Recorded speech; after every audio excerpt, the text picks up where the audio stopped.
al final del camino todo va a salir bien, y si no sale bien, porque muchas veces no sale bien, no pasa nada, no es el final lo vas a determinar tú, ¿no? Y eso me ayuda a seguir con optimismo cuando, repito, vienen tormentas y muy grandes. ¿Por qué no nos forman sobre el mundo de las finanzas personales y de la inversión? ¿Qué pasa? ¿Es que el sistema no quiere que seamos cultos financieramente hablando? Bueno, generalmente la política, el sistema como tal, nos dicen a todos que quieren acabar con la pobreza, y tienen razón. Lo que se les olvida decir es que quieren acabar con la pobreza suya, no la del ciudadano. Entonces la gente se cree que el sistema o la política pues va a ayudarte. La naturaleza del lobo es cazar ovejas, la del alacrán picar, y está dentro de su naturaleza. A mí no me sorprende nada cuando vemos tantísimas noticias, porque es la naturaleza del propio sistema la que jamás te va a dar educación financiera, porque igual que tú a un lobo le puedes decir que las ovejas son maravillosas y le puedes hacer terapia, pero el lobo va a seguir cazando ovejas. Entonces al final es una lucha que, como digo en los libros, en los trucos de los ricos, no pierde energía el rico en luchar contra el sistema, porque sabe que es su naturaleza. Igual que la banca, sacar un 12%, un 15% o un 8% a tu dinero, para nada, va a ir a lo que va a ir. Su naturaleza es esa, ¿no? Que te mantengas ignorante, ¿no? Si tuvierais que motivar a la gente para que tomara acción y empezara a gestionar su dinero, ¿qué argumento le daríais y diríais: por esto deberías de empezar a formarte y a empezar a invertir? En principio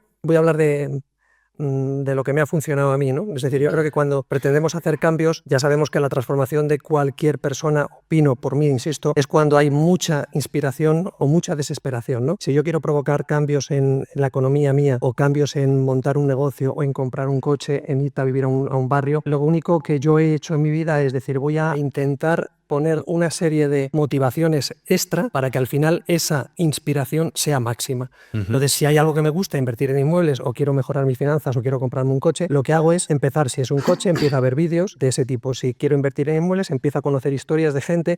Es decir, de alguna manera lograr que ese nivel de inspiración, de motivación, sea grande. Y para ello empiezo a actuar como el famoso como si, ¿no? Como si ya estuviese ahí. ¿Qué sentiría? Es como el hecho de gente que dice, oye, me gustaría ir a un hotel espectacular, no puedo permitirme 15 días, pero voy a ver qué se siente un día, ¿no? Y a partir de ahí vas mejorando, vas viendo que ese estilo de vida te puede llenar, ¿no? Entonces eso es simplemente autoengañarte, es decir, lograr ver que ese tipo de vida o ese tipo de cambio está dentro de lo que tú deseas, sin desesperación, ¿eh? Recordemos que por la desesperación, cuando la desesperación ha llegado a mi vida, también me ha dado algo que es mucho tiempo y me ha permitido decir, voy a acercarme a esto que me gustaría, ¿no? Por lo tanto, yo buscaría acciones prácticas que me ayuden a subir mi nivel de inspiración. He dicho lo del coche porque es lo más gráfico. Lo mismo que una casa, lo mismo que un barrio, lo mismo que un negocio, cómo se siente o cómo me sentiría yo si fuese dueño de un negocio, cómo piensan ellos. Eso es lo que a mí me ha inspirado y me ha hecho que cada vez lo haya deseado más. Incluso cuando no podía, yo no me podía comprar ese coche, lo único que tengo que hacer es acciones para desearlo más. Montar ese coche, ir a esa casa, hablar con este empresario que tiene aquello, es decir, siempre desde el buen rollo, ¿no? Y eso a mí me ha ayudado. Entonces, si esto le puede servir a alguien, pues fabuloso. Que tu deseo vaya creciendo, es como una semillita, ¿no? Va creciendo eso que tú quieres, y entonces vas haciendo pequeños pagos, no en dinero, pero sí en emoción, para que realmente lo vayas deseando más, ¿no? Aunque, repito, no sepas cómo, da igual, ¿no? Cuando tú vas deseando eso y vas diciendo lo quiero, me gusta, sea lo que sea, a mí me ha servido eso para que luego al final pasen cosas que al final puedas casarlo. Y si no pasa, tampoco ocurre nada, te lo has pasado bien en el proceso. Para ti, ¿cuál es el camino más efectivo para llegar a alcanzar esa libertad financiera? La LF tiene que ver con los ricos. Cuando yo entré en ese mundo, vi que ellos no hablaban tanto de LF, de libertad financiera, sino de SF, de seguridad financiera, ¿no? A ellos les gusta más. Por ahí mi pasión, como bien sabéis todos, de la protección del patrimonio, mi pasión por la parte fiscal, es decir, hablan de lo que es seguridad más que libertad. Ese es el primer punto importante. El segundo fue mi gran maestro Fernando Moreno, que me ayudó muchísimo con todas sus lecciones. Y mira qué curioso que hoy aquí hay una mesita con 3 patas, es el símil del taburete, ¿no? Y yo creo que quien aspire, lógicamente, a tener pues esta libertad financiera o esa seguridad financiera que dicen los ricos, siempre mi gran maestro Fernando me decía, Juan, taburete, taburete, taburete. 3 patas, la mesa esta que tenemos aquí, muy bien puesta. ¿Qué son esas patas en este orden? Me decía. El primero es visión, es decir, tener claro, y esto es lo complicado muchas veces, ¿no? Porque hay tanto ruido ahí fuera que no tenemos claro dónde podemos aportar valor, por supuesto, en qué lugar vamos a aportar valor, que decía Uri, y también magistralmente también Sergio. ¿Dónde vamos a aportar valor? Pero bueno, ¿por dónde empezamos, no? A mí me gusta mucho de lo que es, dame una hoja de ruta con 3, 4, 5 pasos sencillitos, que lo entienda Forrest Gump, el Teniente Colombo y Kung Fu, que son mis héroes, y vamos con ello, ¿no? Y ahí el taburete siempre ha sido mi guía, ¿no? Es decir, visión. Y la visión hay que trabajarla. Es decir, podemos hacer dinero en cualquier lado. Hay tanta abundancia ahí fuera, pero lo que hace falta, hay poquita visión. La segunda pata tiene que ver con equipo. Necesitas un equipo directo o indirecto para materializar esa visión. Y por último, sistemas. Si tú aunas eso, tú puedes lograr esa seguridad o esa libertad financiera en cualquier lado, ¿no? Y queda la frase que a mí siempre me acompaña desde que vi la película Hotel Marigold, y que cuando a todos nos pasa y tenemos momentos de flaqueza, tenemos problemas para seguir adelante, tenemos un mal día, tenemos que nos han subido los impuestos, 1000 cosas, ¿no? O problemas de todo tipo. Al final esa frase siempre me golpea y siempre me ayuda a seguir caminando. Y dice así, dice: al final del camino todo va a salir bien, y si no sale bien es que no es el final. Esto me permite a mí día a día seguir por muchos problemas que nos pueda afrontar. Una vez que tú alcanzas esa libertad financiera, ¿tú crees que sin emprender se puede alcanzar la libertad financiera? ¿Cómo se puede vivir de las rentas y con qué activos son los más interesantes, tú que ya eres libre financieramente hablando, para el tema de poder vivir de las rentas? Porque al final la libertad financiera tiene una consecuencia, que es vivir de las rentas. Yo soy un aprendiz eterno, yo no puedo pretender jamás enseñar a nadie. Hay muchísimas formas de generar ingresos, de lograr la libertad financiera, como comentáis. Hay miles de formas. Lo que sí puedo dar es algo que nuevamente también me funciona a mí, que lo dice el gran maestro Nicolás Taleb en su libro maravilloso El Cisne Negro, que tiene que ver con y medio cristal, ¿no? Entonces, ese concepto es revolucionario, y sí he visto que aquella persona que quiera lograr ingresos pasivos, y veo la cantidad de formas que hay de generar esos ingresos pasivos. En mi caso, mi pasión son los inmuebles, pero he aprendido también con el mundo Bitcoin a generar ingresos pasivos también. He aprendido con los bots de trading. Puedes aprender con un puesto de castañas que tiene visión, que tiene sistemas y que tiene equipo. Entonces, al final yo no puedo decirte vete por aquí o vete por allí. Ahora sí te puedo decir que hagas cosas, que es lo que decía Nicolás Taleb, y con eso termino. Lo que decíamos de medio cristal, esto es extremistán. Es decir, aquí pasan cosas. Ver a Uri, ver a Sergio, ver a un montón de gente, veros a vosotros, es porque ahí es lo que decía Nicolás Taleb, que es donde pasan cosas. Si tú te mantienes haciendo las mismas cosas, y eso tiene que ver con el concepto de emprendimiento, viendo a las mismas personas, con las mismas creencias, los mismos pensamientos, y repitiendo tu día, eso no va a ocurrir nada nuevo. Ahora, si te dices, oye, no sé qué va a pasar, y por eso me encanta tanto Forrest Gump, pero me limito a hacer cosas distintas, de repente esa famosa trozo de la película de correr, ¿no? Es maravilloso. Me apetece correr y corro. Y luego me apetece parar y paro. Eso es extremistán. Hacer cosas donde al final esa semilla de incomodidad, ese trabajo que ves que no te gusta y de repente te empiezas a mover en el asiento demasiado, vas mirando el reloj, ya hay una semilla de emprendimiento. Ya hay algo que te está diciendo cambia. Empieza a meter extremistán a tu vida. Empieza a ver una persona, un grupo de Telegram, vente a un evento de estos, escucha un programa tuyo, al otro de Sergio, a Andrea, a Uri con su modelo de negocio revolucionario. Cuando ves esas cosas, dices tú, wow, es decir, ¿qué es lo siguiente, ¿no?, que uno puede aprender? Eso es extremistán. Y eso es lo más grande que hay.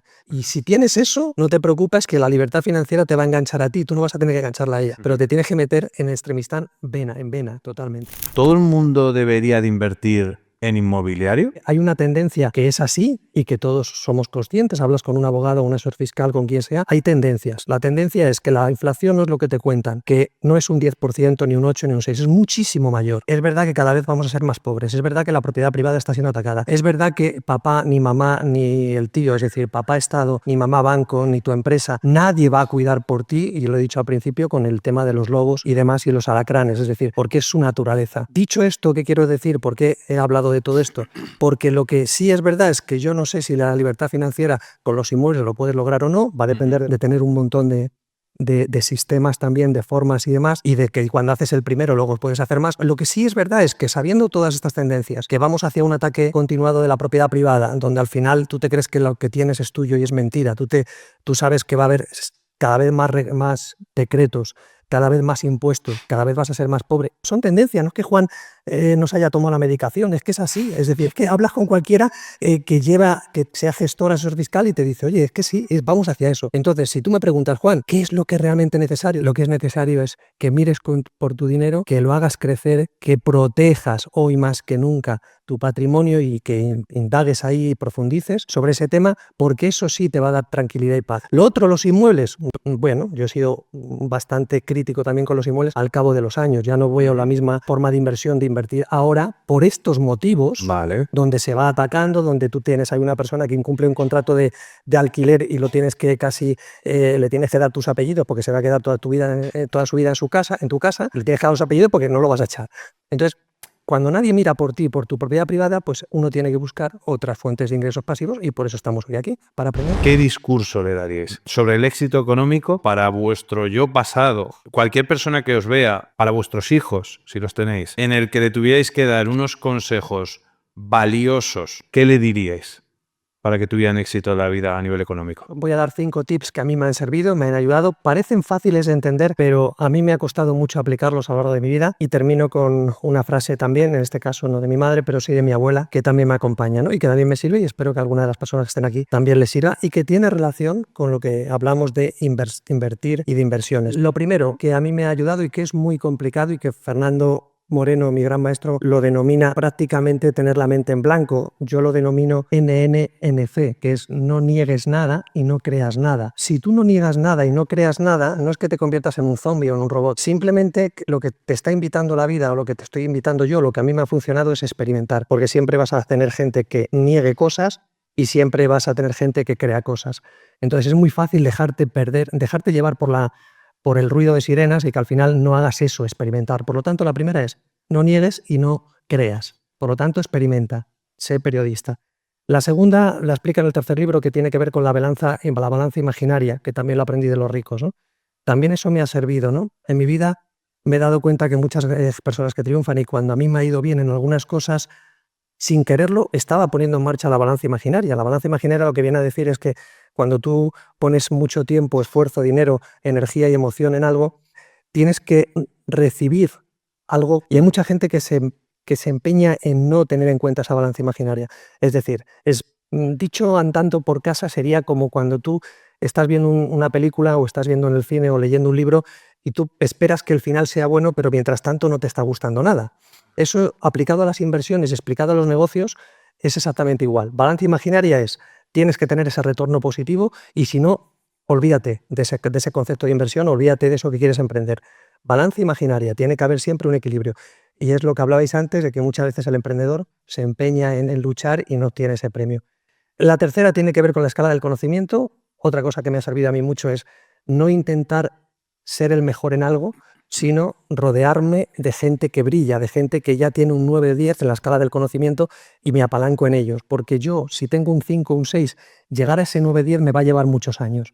Ahí el rico mima mucho esa parte de decir, bueno, busco a los que tienen 9 o 10 en ese campo. No me dedico tanto a aprender sobre ello, ¿no? El cuarto sería, para ir acabando, lo que siempre hablo de rodearse de diamantes. Si yo he sido algo o alguien en mi vida, o he triunfado en algo en alguien, no ha sido por mí, ha sido porque me he topado con gente increíble que me ha enseñado cosas fabulosas. Por lo tanto, rodéate de diamantes.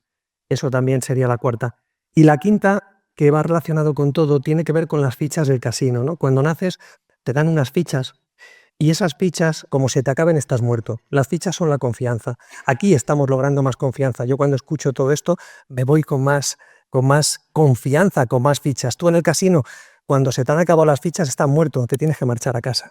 Entonces, tienes que buscar dónde están esas fichas. Por eso hablo tanto del entorno, de tu pareja, de tu equipo, de no poner tanto la televisión, porque la televisión te quita fichas, te cabreas, te mosqueas las noticias. Entonces, tienes que buscar dónde me van a dar fichas. ¿Dónde están esas fichas que me den confianza, que me den inspiración? ¿Vale? Y ya acabo con la famosa frase de mi abuela.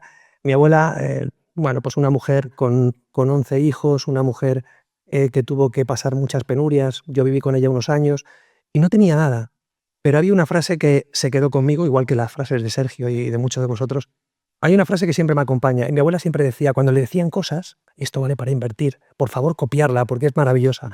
La frase de mi abuela, y ella era maravillosa, ya falleció hace bastantes años, y siempre que le venían a decir, oye, pero es que la bolsa, es que los inmuebles son una castaña, es que... Mi abuela siempre decía la misma frase. Bueno, no hablaban de estas cosas, mi abuela, hablaban de otras.